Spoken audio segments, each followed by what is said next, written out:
The story opens in 1996 with the Yellow Jackets, a girls' soccer team led by their captain Jackie.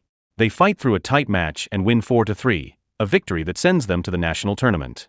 The school celebrates, the team basks in the moment, and the stakes rise for what comes next. Welcome to Yellow Jackets. The next day, tension surfaces inside the squad. Taissa sees Allie as a liability and plans to keep her off the national roster. Natalie, Shauna, and Selly push back, wanting to win as a united team. Practice begins under assistant coach Scott and equipment manager Misty. Emotions boil over. Taissa tackles Allie on purpose during a dribble. Allie's bone breaks, and the field falls silent. Okay, apply pressure, stop the bleeding. Regret follows, especially for Taissa. That night, the girls head to a party, a last release before travel day. Afterward, Jackie gets a ride home from her boyfriend, Jeff, with Shauna in the back seat. Love you.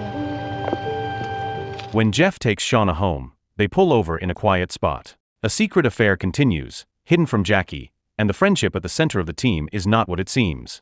Morning comes. Bags are packed, the team boards a private plane, and nerves show on Shauna's face.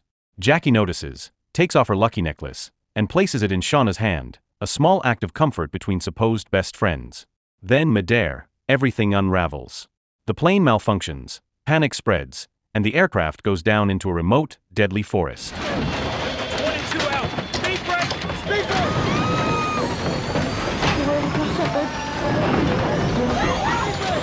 Dump fuel. Dumping fuel. Wreckage burns. Survivors scramble. Misty rushes to the emergency door, it will not budge, and the remaining girls throw their weight behind it, fighting smoke, fear, and shock as they force it open and scramble for any chance to live. Shauna slowly regains consciousness, disoriented but alive. Jackie helps her stand, and together they move through the wreckage. Then they see Van, still trapped in her seat while smoke and fire close in. Shauna tries to free her, pulling at the jammed belt, but the flames are spreading fast. Jackie urges her to stop and save herself, yet Shauna refuses to leave her friend behind. The heat becomes unbearable, and Jackie finally drags her away before the fire reaches them.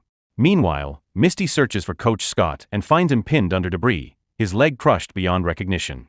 The others rush to help, and when they finally lift the wreckage, the sight makes several of them turn away in shock. Misty acts quickly. She runs to gather supplies and comes back determined to do what must be done.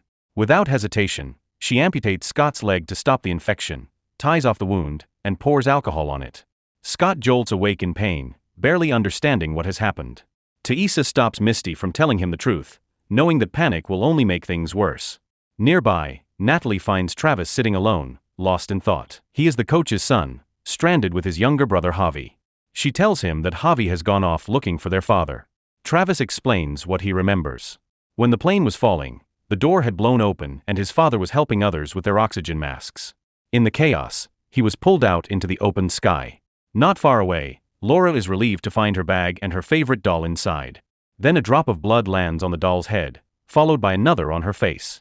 She looks up and screams. Above her hangs the lifeless body of Travis and Javi's father tangled in the branches.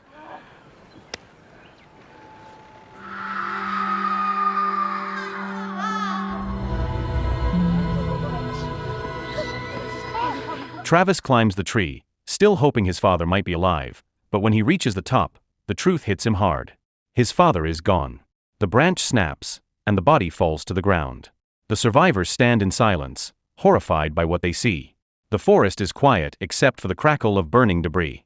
On a nearby tree, they notice a strange carved symbol that none of them can explain. As darkness settles, they gather what remains of their strength to bury the body beside the others.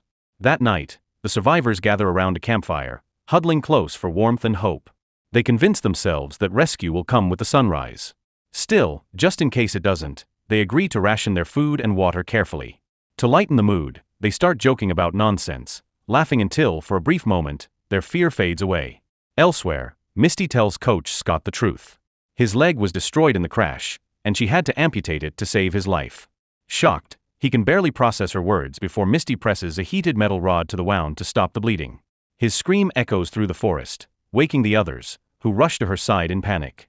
Later, when most of them are asleep, Misty lies awake, staring into the fire. She steps away into the dark to relieve herself and overhears Van and Laura talking. They're saying how lucky they are to have Misty there, how much she's helped everyone. For the first time, Misty smiles, finally feeling appreciated. Then she spots a faint red light glowing behind a rock. It's the plane's black box, still active and transmitting a signal that could lead rescuers straight to them. But instead of saving it, Misty destroys it. The one device that could have brought help is gone. Perhaps she fears that if they're rescued, she'll become invisible again, just like before. Out here in the wilderness, she matters. Morning comes, and they bury their fallen friends, including Travis's father. The air is heavy with grief and exhaustion. It's been 3 days since the crash, and no rescue has come. Supplies are running low, and desperation begins to set in. Jackie tries to lift their spirits, insisting that help will arrive soon. Tensions rise when Travis takes extra rations, angering some of the group, until they realize he's sharing them with his younger brother Javi, who's still mourning their father. Soon, Teresa returns from scouting the area with news. She's found a lake nearby, a source of fresh water and possibly shelter.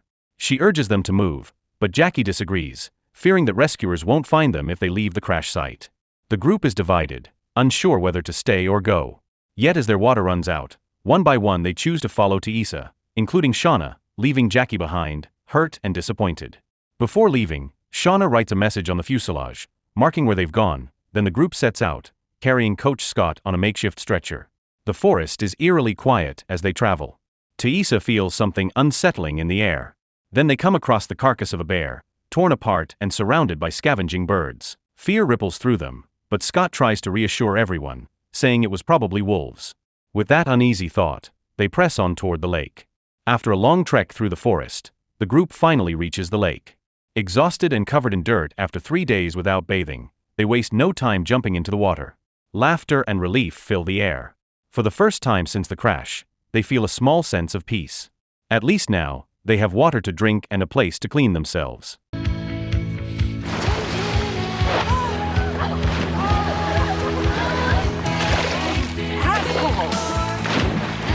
As they rest by the shore, Lottie spots a strange light flickering from the top of a hill.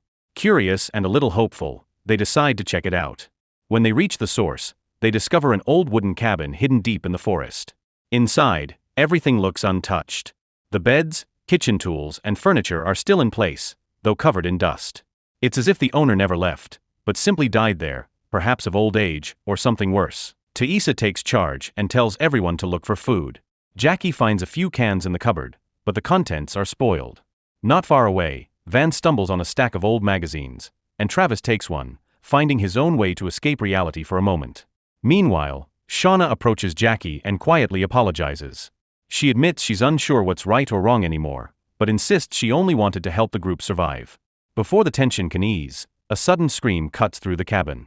Coach Scott has fallen and is lashing out in frustration over his missing leg. Misty rushes to calm him, but he's furious and slaps her away. The others freeze, unsure how to react to the chaos unfolding. Later that night, Teresa lies awake, unable to sleep. A faint sound catches her attention. She follows it carefully through the dark cabin until she sees a lantern flickering upstairs. Her heart races, but she climbs the steps anyway. There she finds Lottie, standing alone, staring at something on the wall. It's a strange symbol, and beside it, a human skeleton, long dead. Teresa panics and runs. It must be the remains of the cabin's former owner. Downstairs, Natalie wakes from a nightmare and sees Lottie sitting silently, still haunted by what she found. The mood is heavy and uneasy. Morning arrives. Travis, now armed with a rifle he found in the cabin, tries to hunt a squirrel but misses. Coach Scott appears and asks for the weapon, explaining that they'll soon run out of food. Since he can no longer walk properly, he decides to teach them how to handle the gun instead. He starts with the basics, balancing a coin on top of the barrel to help them steady their aim. Then he shows them how to shoot from a distance, using cans as targets. Laura complains that they're wasting ammunition, but Scott assures her they have enough to spare. One by one, they take their shots. When Natalie steps up, she hits every single can.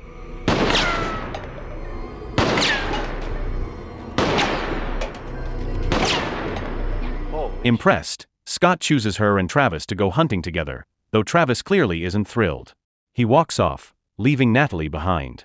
Elsewhere, the others search the woods for edible plants and berries.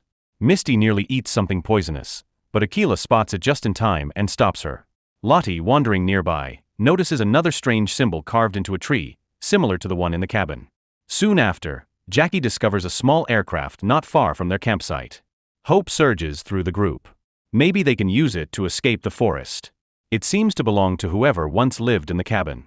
Laura, who once learned to fly from her grandfather, climbs inside and manages to start the engine. The sound fills the air, but as the propeller spins, it nearly hits Jackie. At the last second, the plane's wheels snag on a thick tree root, stopping it just in time. The next morning, Natalie and Travis, now officially together, share a tender moment by the wrecked plane. It's one of the few times they can forget where they are and feel human again. When they return to the cabin, everyone immediately notices their closeness. Jackie is furious that they came back empty-handed, but Teresa steps in and calms things down before it escalates. That night, Lottie wakes to a sound outside. Fear mixes with curiosity, and she quietly steps out to investigate. What she sees freezes her in place. Under the dim light, Teresa is crouched near the trees, eating dirt with unsettling intensity. Lottie stares, too shocked to move.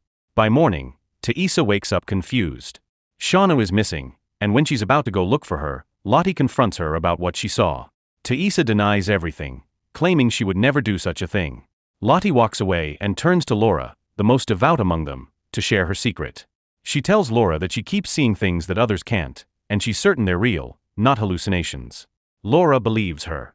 She says visions are one of the ways God speaks, and if Lottie accepts them, then God will guide her. Later, Laura takes Lottie to the lake for what seems like a baptism. She dresses her in clean clothes, then lowers her into the cold water. As Lottie sinks beneath the surface, she sees the deer with blood-stained antlers, and around it, the glow of countless candles.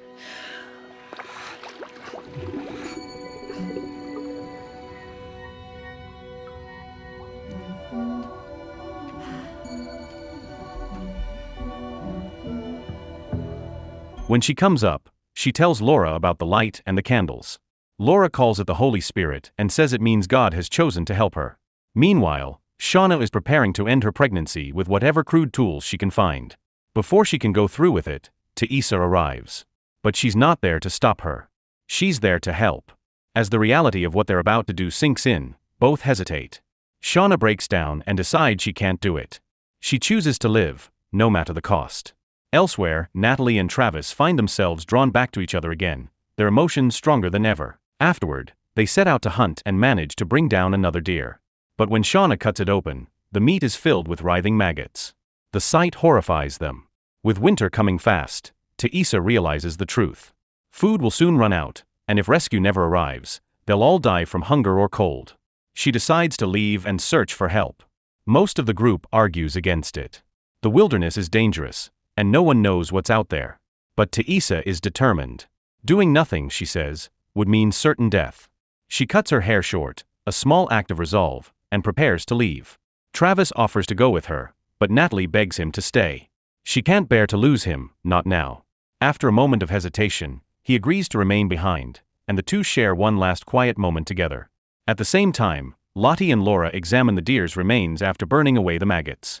Strangely, one of its bones is completely untouched by the fire. Lottie feels something powerful about it and gives the bone to Van, asking her to carry it.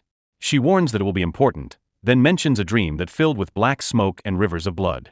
She insists that Van keep the bones safe. When Teresa finally sets out, Van, Mary, and Akila join her, followed by Misty, who refuses to be left behind. Before leaving, Misty says goodbye to Coach Scott, promising she'll return. Then the small group disappears into the forest. Jackie begins to suspect that Shauna is hiding something. Shauna tries to act normal, pretending everything is fine, but Jackie can tell she's lying. Pushed into a corner, Shauna finally admits the truth. She's pregnant. Jackie is stunned. Shauna quickly covers her tracks, saying the father is Randy, Jeff's best friend. Relieved, Jackie believes her and hugs her tightly, unaware of the real secret still buried between them. Later, while the two walk through the forest, Shauna explains that it only happened once, that she never expected to end up pregnant. Jackie, still believing it was Randy, feels sorry for her friend. They're trapped in the wilderness, scared, and now Shauna has to face this too.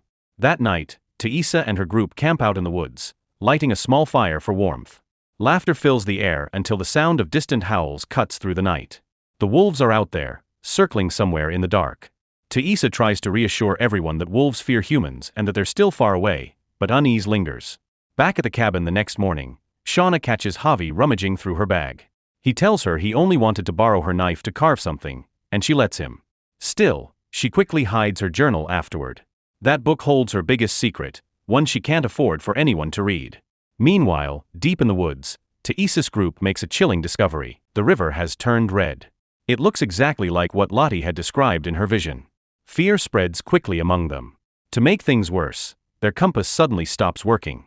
The girls panic, convinced Lottie's warnings are coming true and that the forest doesn't want them to leave. Taisa tries to keep them calm, insisting it's just coincidence and that they'll keep following the sun. With no better choice, the others reluctantly follow her lead. That night, as they rest by the fire, the group can't stop thinking about the Red River. Taisa once again reassures them that rescue is close and tells them to sleep while she keeps watch. Back at the cabin, Javi finishes carving a small wooden wolf and gives it to Shauna as a gift. She smiles, touched by the gesture, unaware that Javi might be developing feelings for her. When she finally lies down to sleep, she doesn't notice that her journal is missing. Jackie has taken it. Reading the pages, Jackie's heart sinks. The truth hits her like a blow. The baby isn't Randy's. It's Jeff's. In the forest, Taisa's watch is interrupted by growls. The wolves are closer this time. One lunges from the shadows. Chaos erupts. Taisa fires a flare to scare them off, but one of the wolves grabs Van and drags her away. Taisa fights back with pure desperation, swinging an axe until the animal finally goes still. But the victory comes too late. Van lies motionless, her face torn and bloodied. In grief, Taisa builds a fire and places her body beside it.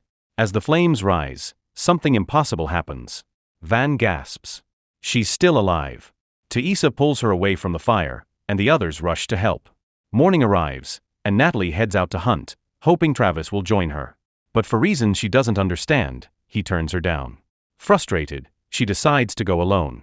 Meanwhile, far from the cabin, Taisa's group continues their trek through the forest with Van badly injured. Her wounds are slowing them down, and every step looks more painful than the last. Finally, Van collapses. Taisa tells the others to go ahead and find help while she stays behind with her friend.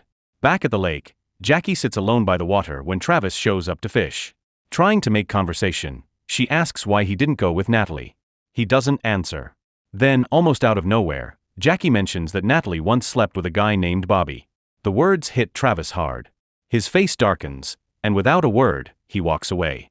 Later, when Natalie returns from the woods, Travis confronts her, demanding to know who Bobby is. Shocked, she realizes someone must have told him. When he leaves without an explanation, Jackie appears nearby, confirming Jackie was the one who told him. By evening, Misty, Mary, and Akila finally make it back to the cabin. They bring urgent news. Van has been mauled by wolves, and Taisa is still out there with her. The group scrambles to organize a rescue, but Misty admits she can't remember the exact path they took. Then, in the distance, a flare shoots into the sky. It's Taisa. Following the light, they finally reach the two survivors and carry Van back through the forest. At the cabin, Akila begins stitching Van's wounds by hand. There's no anesthesia, no clean tools, just willpower and pain. Van screams as Akila works, but she endures it, alive against all odds.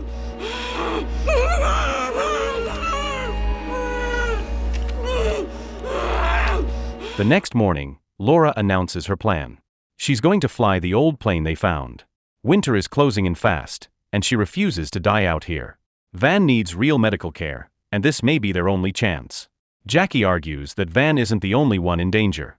Shauna is pregnant, and everyone deserves a chance to survive. The confession shocks the others, especially Misty.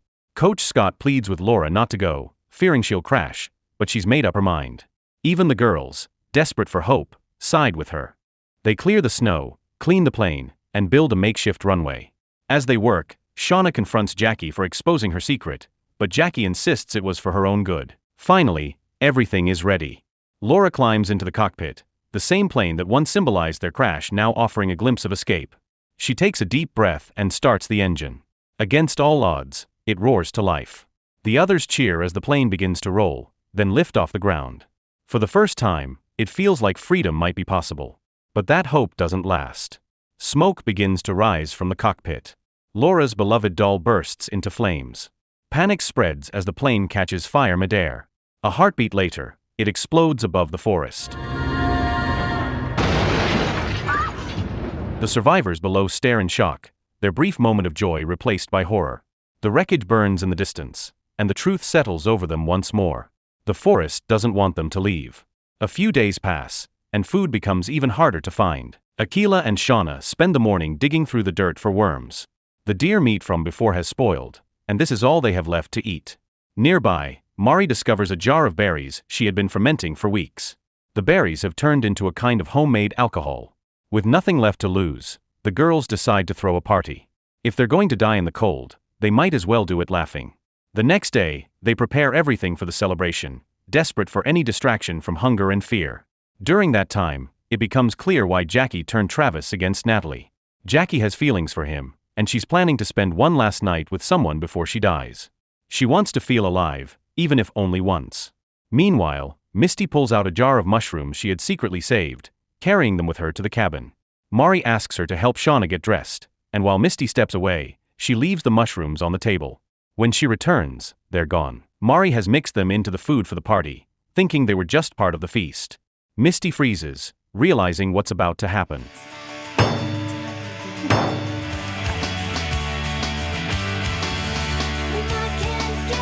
By sunset, the party begins deep in the forest. The girls eat, drink, and laugh like they haven't in weeks. The alcohol takes effect quickly, and Misty watches them devour the mushroom stew with a strange smile.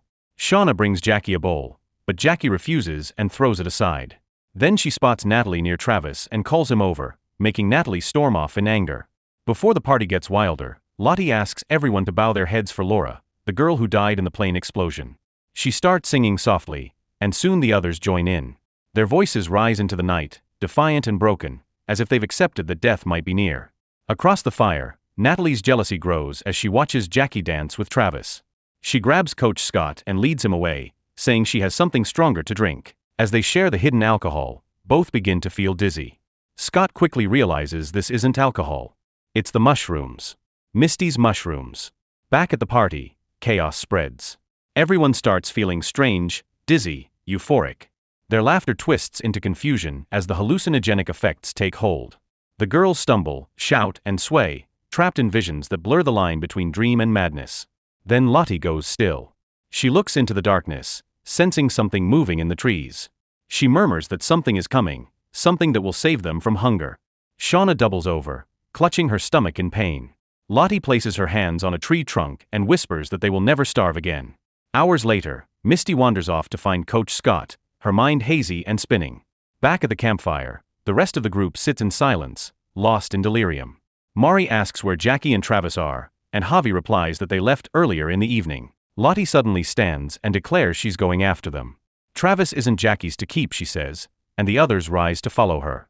Their footsteps echo through the forest. A wolf howls in the distance. But instead of fear, laughter breaks out.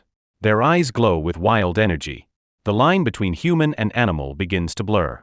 Driven by the mushrooms, the hunger and the madness, they run into the dark like predators chasing a scent.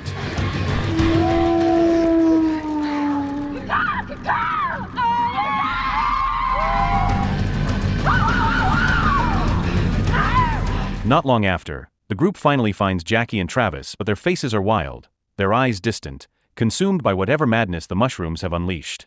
Jackie accuses Shauna of telling them something, but before anyone can respond, Lottie steps forward and suddenly kisses Travis. The others follow her lead, one by one, drawn into a frenzy. The chaos grows. Lottie locks Jackie away so she can't interfere, and the girls surround Travis, touching him, kissing him, their behavior turning more and more violent. Soon, their hunger shifts into something darker. They begin to see him not as a person, but as prey.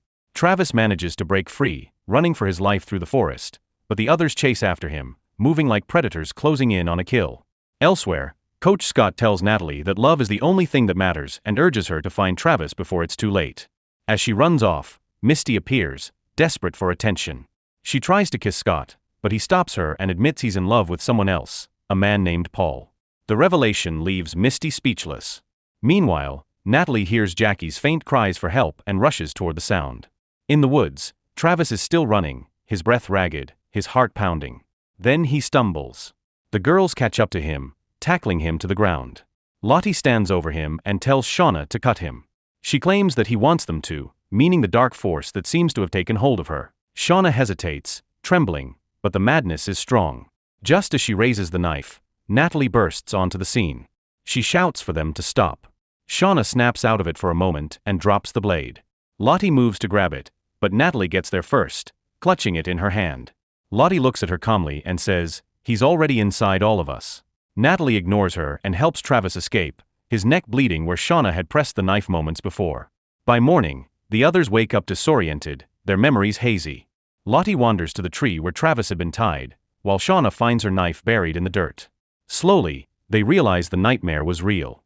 Across the woods, Travis sits by a stream, cleaning his wound in silence. Natalie finds him, apologizing, but he's still angry. He insists he's fine and heads off to find his brother Javi, who's been missing since the chaos began. Back at the cabin, Shauna tries to apologize to Jackie, but Jackie is furious, not just with Shauna, but with everyone. Coach Scott steps in, explaining that they were all under the influence of hallucinogenic mushrooms. One by one, they start to understand what happened. Akila accuses Misty of doing it on purpose, but Misty insists it was a mistake. The mushrooms were meant for Scott, not for the group. Mari had unknowingly mixed them into the food. Before they can argue further, a deep growl echoes from outside. A massive bear emerges from the shadows, starving and wild. Panic spreads, but Lottie steps forward, calm and fearless. She takes Shauna's knife and walks straight toward it. To everyone's shock, the bear doesn't attack. It stands still, as if surrendering.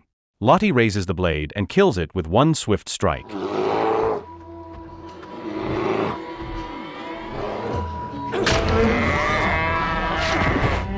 Later, they gather around the carcass, cutting and cooking the meat.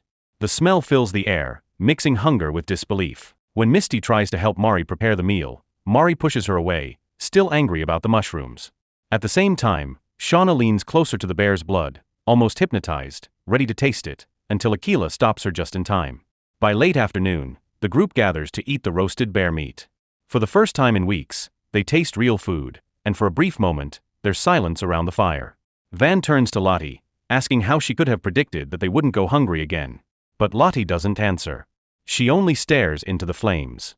The uneasy peace doesn't last. Jackie brings up the horrifying events from the night before, when they nearly killed Travis in their frenzy. Shauna insists none of them remember because they were drugged from the mushrooms. But Jackie doesn't believe her. The argument grows heated until Jackie, calm but cutting, announces that Shauna stole Jeff from her and that her baby isn't Randy's but Jeff's. The words hang in the air like a blade. Shauna realizes Jackie must have read her private journal. Anger boils over. Shauna accuses Jackie of always putting herself first, of treating everyone else like background characters in her perfect little story. Jackie snaps back, ordering Shauna to leave the cabin.